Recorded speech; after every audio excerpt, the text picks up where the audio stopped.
In a village nestled between the arms of the great river Niger, where the palm trees whispered secrets to the wind, there lived two sisters, Amara and Neka. Amara the elder was as gentle as the morning dew, her beauty matched only by her kindness. She was married to Obina, a man whose charm was like the sun, warm, dazzling, and impossible to ignore. Neka, the younger, was fiery and ambitious, her eyes always searching for something grander than the village could offer. As the proverb goes, the eye that looks too far forgets the beauty at its feet. Amara and Obina's love was the talk of the village. At festivals they danced like the spirits of the river, their laughter echoing through the market square. But Neka's heart burned with envy. Why should Amara have such a man, she thought. I am more beautiful, more cunning. Obina should be mine. One night during the New Yam festival, when the village was alive with drums and masquerades, Neka sought the help of Mazi Okeke, the Dibia, medicine man, who spoke to the spirits. Under the ancient Iroko tree, she offered him a basket of kola nuts and a fat chicken. Mazi Okeke, she whispered, I desire Obina, but he is bound to my sister. Help me break their bond. The Dibia's eyes gleamed like fireflies. Be careful, child, he warned. The heart you steal may carry a curse heavier than the river's weight. But Neka was stubborn. The Dibia gave her a charm, a small calabash filled with a potion that would turn Obina's heart away from Amara.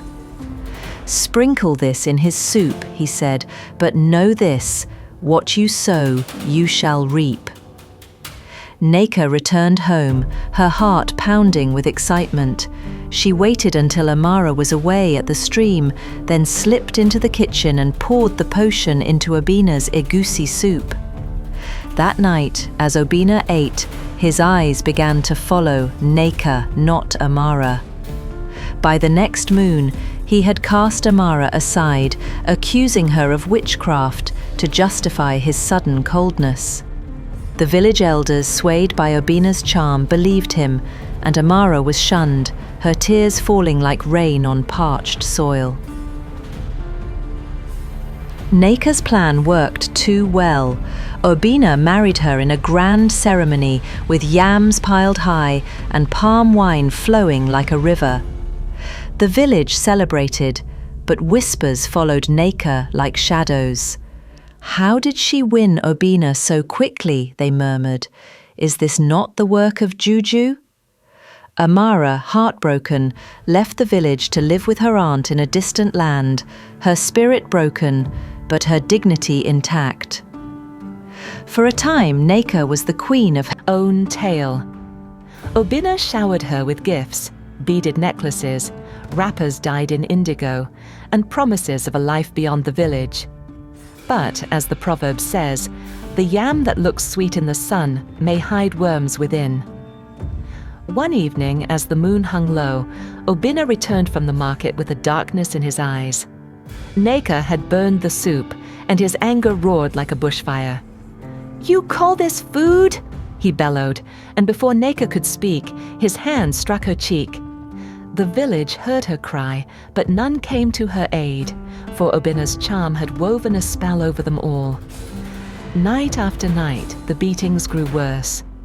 Obina's hands, once gentle, became the claws of a leopard. Neka's beauty faded under bruises, and her fiery spirit dimmed. She realized the truth. Obina was not the sun, but a leopard hiding in human skin, his heart cruel and untamed. The Dibia's warning echoed in her mind. What you sow, you shall reap. Desperate, Neka returned to Mazi Okeke, her wrapper torn and her eyes swollen. "Dibia, save me!" she cried. "Obina is a monster and I am trapped." The Dibia shook his head. "You have awakened the leopard's heart, Neka. Obina's cruelty is no ordinary flaw. It is the spirit of a leopard, bound to him by your own charm. To free yourself, you must face the spirit in the forest of shadows. Inika trembled but had no choice. She entered the forest at midnight, clutching a talisman the Dibia gave her, a feather dipped in the blood of a ram. The air was thick with whispers, and eyes glowed in the darkness.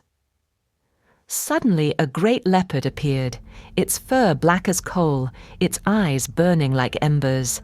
"Neka," it growled, "you stole a heart that was not yours, and now you bear its curse. Why should I spare you?" And Neka fell to her knees. "I was wrong, Great Spirit. I let envy blind me and hurt my sister. I beg for mercy, not for myself, but to make things right." The leopard's eyes softened. "Your heart speaks truth now, but truth alone cannot undo the past. You must offer a sacrifice, not of blood but of courage. Find Amara, confess your wrong, and face her judgment." Neka left the forest, her heart heavy but determined. She traveled far, crossing rivers and hills, until she found Amara in a village by the Ogun River. Amara had grown strong, her spirit healed by time and kindness. When Neka fell at her feet, confessing her betrayal and the charm she used, Amara's eyes filled with tears, not of anger, but of pity. "Sister," Amara said, "you broke my heart, but the gods have mended it. I forgive you, but you must return and face the village." Together, the sisters returned to their village. Neka stood before the elders and confessed her deeds, her voice steady despite the crowd's gasps.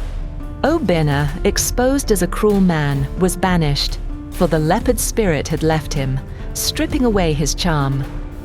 The village welcomed Amara back, and the sisters rebuilt their bond, stronger than ever.